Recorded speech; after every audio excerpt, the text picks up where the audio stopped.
Welcome back to Cavaliers Country Club for our next edition of Under Par. Joined again by Mark Parisi, our assistant here. Mark, thanks again for coming. Absolutely. Thanks, Dave.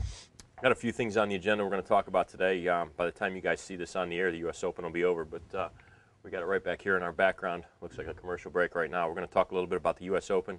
We're going to talk about the PGA Professional National Championship, which is going to be played next week out in Oregon. The Men's Delaware Amateur, State Amateur, which is coming up the end of this month.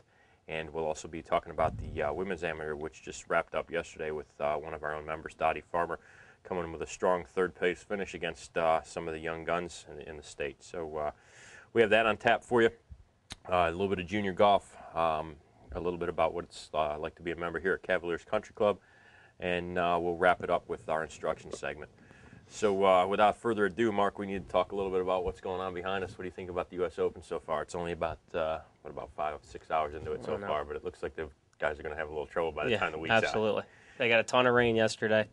The golf course doesn't look quite as difficult as they said it was going to look, but I think come Sunday, you'll get what you're after. Hard and fast, firm greens, and long rough. It's going to make for a long weekend for those guys. Yeah, it looked like in the practice rounds they were saying that maybe 8 to 10 over par was going to win it, but they got a couple scores in under par today. I think two unders leading right now.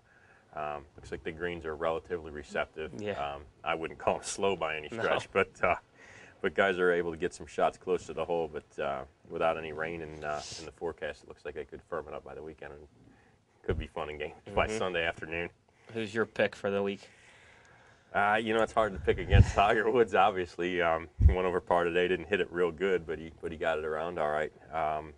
He's always a guy that's in there. It remains to be seen how Mickelson's going to do with his wrist injury, but he's always another good pick. Any of the top 4 or 5 in the world rankings, I think, are probably pretty safe picks. What about you? You got anybody you like? I'm going with repeats. Furyk, Goosen, and Els. One of those 3. Els had a pretty good round today. What do you shot even par? I think he's in at. I'm looking at one of those guys with experience. He won it there in '94, so he definitely knows the golf course.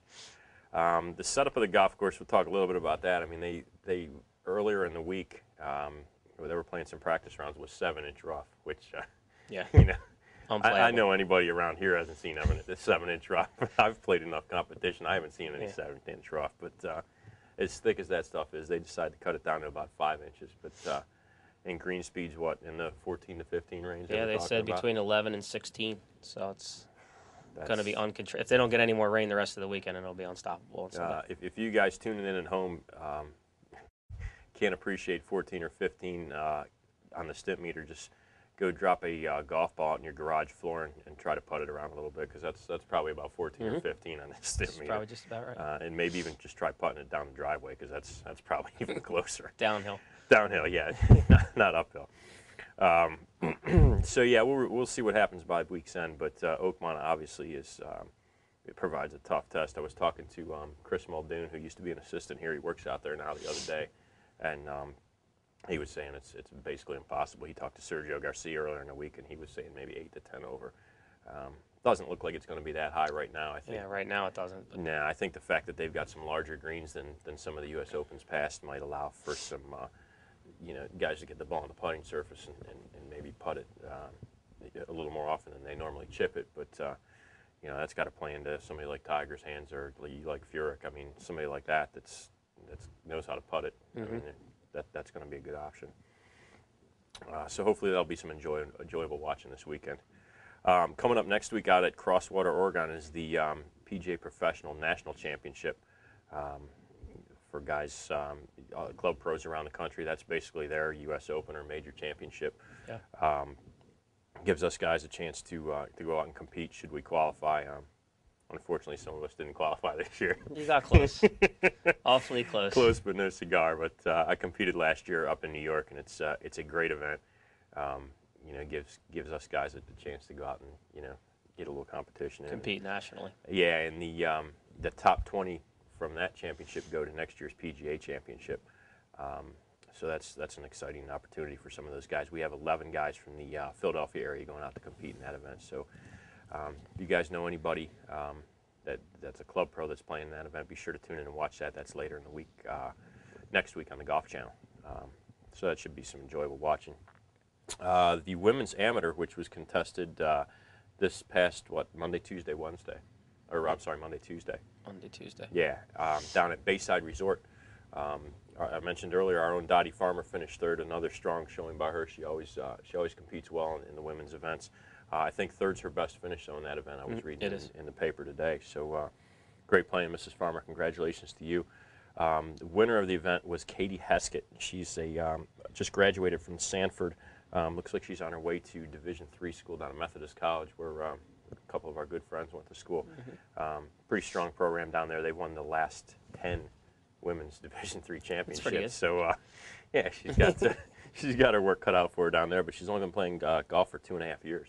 So I mean, that's a pretty extraordinary feat to win the women's state amateur after just 2.5 years. Second place finish goes to Andrea Daly, who's a junior at St. Mark's. So I would imagine she's yet to be heard from again, probably next year. But some great scores down there on a very, very difficult golf course, Bayside Resort, down at the beach down in Delaware. And speaking of Bayside, they're going to be hosting the Delaware Amateur, which is coming up at the end of the month, the 23rd, 4th, 5th, Monday, Tuesday, Wednesday, the last Monday, Tuesday, Wednesday in June. We had a qualifier here for that event last Tuesday, and some of our guys fared pretty well, don't you think? Yeah, we did pretty well. We had, I think we had 9 guys compete in the qualifier and 5 get in. I think we had 5 make it from here. Jerry Temple, who's one of our up-and-coming young junior players, was medalist with 71. 2 other players also shot 71. Jerry just won the high school golf tournament with a pair of 77s down at Bayside, so he's got some good experience to draw on heading down there. So I'm sure he's looking forward to getting back there. And in addition to the 5 that we had qualify here, I think we had 3 or 4 more exempt players. I think we have almost 10 playing in the field. Yeah, which is a good, strong representation of what we have to offer here and the type of membership we have. And it seems like year after year we get 8 to 10 players in that, and another half dozen or so compete in the Open. So it should be a good test of golf for those guys down there. It's a very difficult golf course, and I'm sure it'll be in fantastic condition. So the DSGA always does a great job running their events, and Bill Barrow and his crew, I'm sure, will have another good event set up for those guys down there. So that's about all we have national and local scene golf-wise to talk about. We'll be back with you in just a couple minutes. We're going to run through some membership details down here and talk a little bit of junior golf before we wrap up that segment and head into the instruction. So we'll be back with you in just a few minutes. Thanks again for tuning in to Under Par.